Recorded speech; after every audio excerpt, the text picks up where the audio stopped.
Assalamualaikum warahmatullahi wabarakatuh. Bismillahirrahmanirrahim. Allahumma sholli wa sallim ala sayyidina Muhammadin wa ala alihi washabbihi asma'in amma ba'du.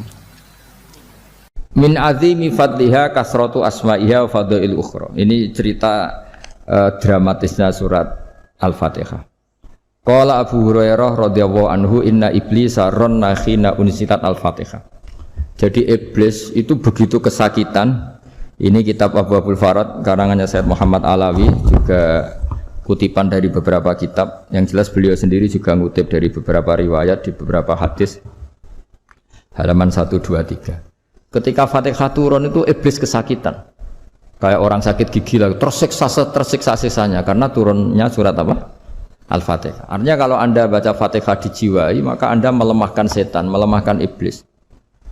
Wa qala Mujahid khina unzilat Fatihatul kitab ronna fastama indahu asyayatin. Jadi ketika Fatihah itu turun, iblis itu terkapar lah kira-kira, sampai dijenguk banyak setan. Jadi gamane di ICU lah kira-kira gitu kalau sekarang itu. Entah Covid entah enggak tahu, pokoknya di ICU sampai dijenguk banyak setan. Enggak tahu bawa apa enggak tahu, pokoknya dijenguk banyak setan. Ono yang nyangoni karena ini apa? Ketuanya apa? Pingsan, sakit.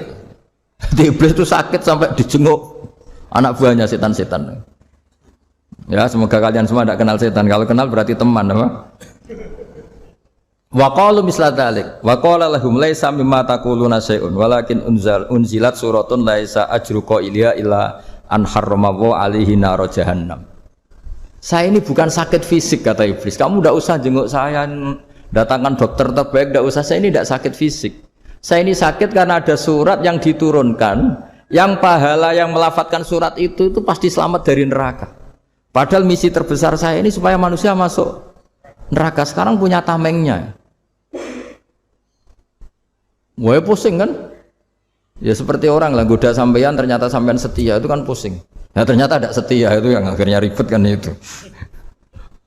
Jadi iblis itu cita-cita terbesarnya kan semua orang itu masuk neraka. Nah sekarang turun satu surat yang gara-gara surat itu siapapun yang baca dijamin selamat dari neraka. Jadi walakin unzilat suratun laisa ajru qailiha illa an harramahu alaihi nar jahannam.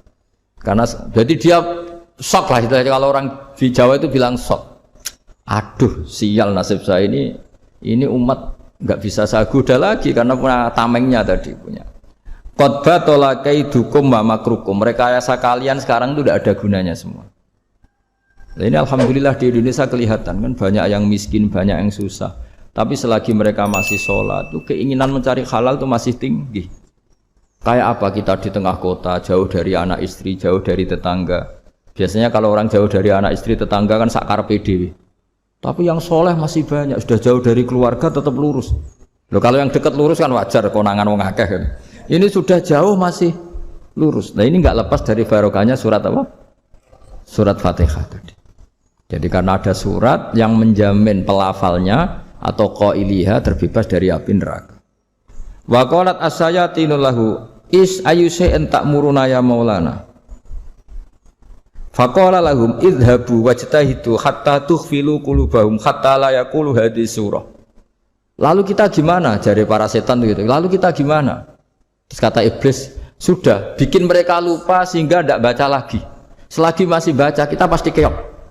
Jadi kalau sampean sudah jarang baca Fatihah itu berarti sudah bagian dari kemenangan apa? Iblis.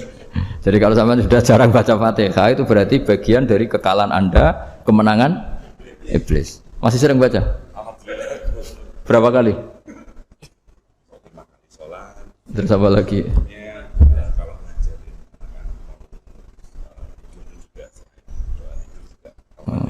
Kok 5 kali tok itu? Berarti pas sholat fardu tok itu? Enggak 5 kali itu, mendingan itu 17. Kamu itu ngitungnya jangan 5 ini. 5 waktu itu berarti lumayan kan? Berapa? 17 ya? Ya. 17 ya? Ya. 17, tapi kalau makmum tuh sering separuh kan, apalagi makmum tarawih. Ya kan? Makmum tarawih itu bacanya Fatihah ada yang sempurna enggak ya? Ya enggak lah. Baru alhamdulillah rabbil alamin mampu ruko ikut ruko gitu. Makmum kan yang tarawih lah Mas. Kalau tarawih jarang sempurna ya. Fatihahnya itu. Kan imam sudah ruko. Kamu bacanya Fatihah sampai mana? Baru setengah ya. Ya paling pas tarawih aja kan enggak sempurna ya. Apalagi kalau imamnya sing kilat tuh waduh malah. Nah, ketika Fatihah itu sebegitu keramatnya, sebegitu topnya, itu setan rapat, singkat cerita itu yang tadi dipimpin oleh iblis yang sedang terkapar apa? Terus tali obatnya enggak ada, cuma dia shock karena ada surat yang turun yang melafatkan itu pasti selamat dari apa? Neraka. Nah ini gimana saran Anda? Terus sarannya adalah bikin orang-orang itu lupa tidak baca Fatihah. Nah ini rapatnya iblis. Idhabu wajtahidu hatta tukhfilu qulubahum hatta la yaqulu hadis surah. Kala yuksiru qira'ataha wa la yakunu lahum ajrun wa thawabun bal yakunu lahum adzabun wa iqabun.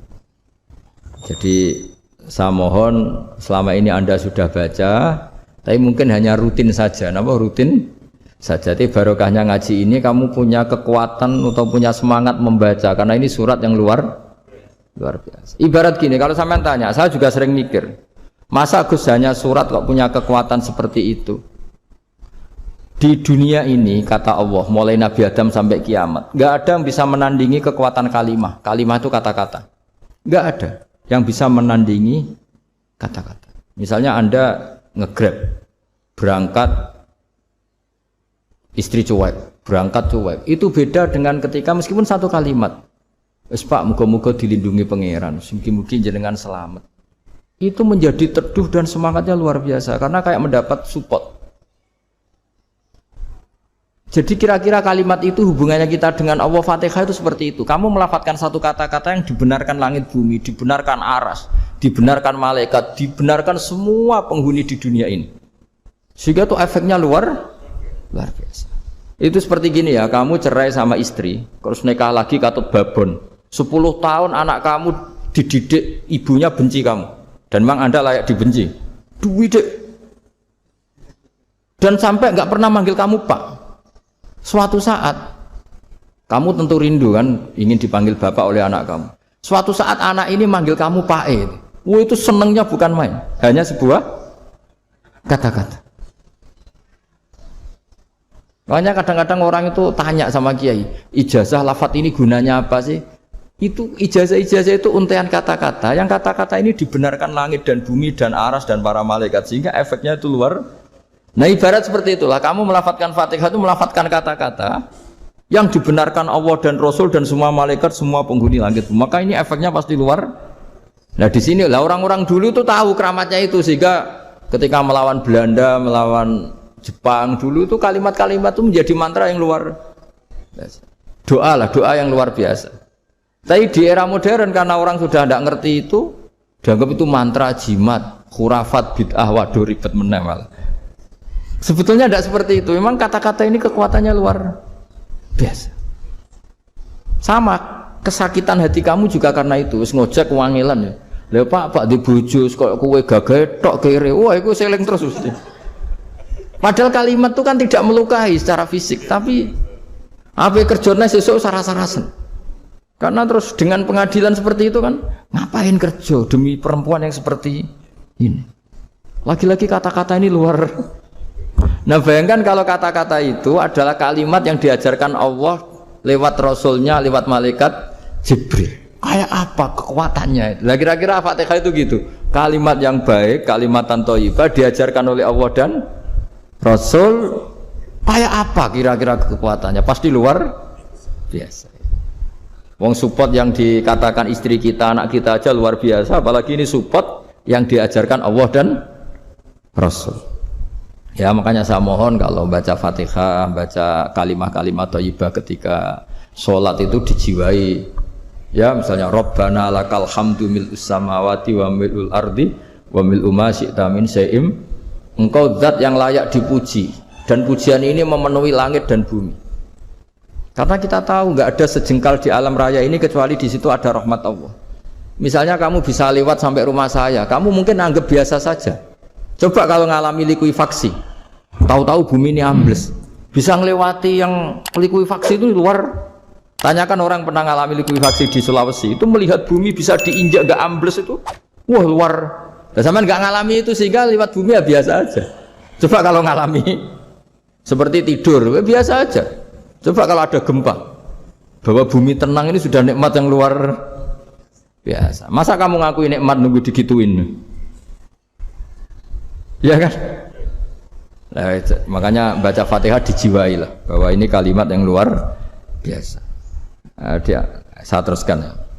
Warwa Muslimun fi sahihihi an Ibnu Abbas radhiyallahu anhuma annahu qala bainama Jibril alaihi salam qaidun dan Nabi sami'a naqidan min fawqi fa fa'ara saufa qala hadza babun minas sama futihal yawma lam yuftah qaddu ilal yaum fa nazala minhu malakun fa qala hadza malakun nazala ilal ardi wa lam yanzil qaddu ilal yauma fasallim wa qala absyir binuraini qad uti tahuma lam yu'tahuma nabiyyun qablak Fatihatul kitab wa khawatimu suratil baqarah.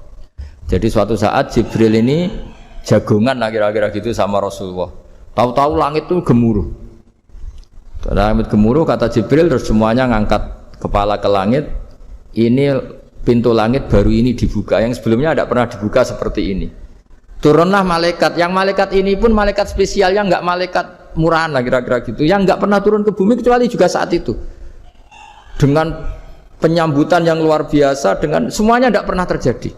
Hanya karena surat Fatihah. Jadi ini surat yang luar biasa, pengawalannya lewat malaikat yang spesial, enggak pernah turun di bumi kecuali saat itu. Penyambutannya juga enggak pernah seperti itu, baru seperti itu. Jadi semuanya itu spesial. Nah, kenapa ini spesial? Karena di situ ada isi puja-puji kepada Allah Subhanahu wa ta'ala. Ada ikrar kita, alhamdulillahirabbil alamin, arrahmanir rahim. Ikrar ini penting. Kalau contoh paling gampang gitulah. Kamu punya istri selama ini cerewet terus. Suatu saat ngomong, "Pak, tak angen-angen ra ono wong lanang koyo sampeyan." Wah, itu langsung tidak ada lelaki sebaik engkau. Itu sampean senengnya Masya Allah. Karena ada ikrar dari seorang istri ke kamu. Nah, bayangkan kalau ikrar kita sebagai hamba diakui oleh Allah Subhanahu, maka ikrar ini akan dicatat sebagai kebaikan kita yang kita panen nanti di akhirat. Karena ada ikrar. Kita ikrar bahwa alhamdulillahirabbil alamin, kita ikrar ar-rahmanir rahim, kita ikrar maliki yaumiddin, kita ikrar iyyaka na'budu wa iyyaka nasta'in. Sampean misalnya jadi orang Indonesia, ketemu orang Indonesia yang makmur di Jerman. Terus lupa Indonesia. Kamu orang Indonesia? Enggak, saya enggak orang Indonesia. Mangkel gak kira-kira? Mangkel. Karena salah ikrar kan gitu. Ya, jadi saya mohon jangan anggap kalimat itu hal yang biasa, tapi luar biasa. Nggih, ngoten mawon. Assalamualaikum warahmatullahi wabarakatuh.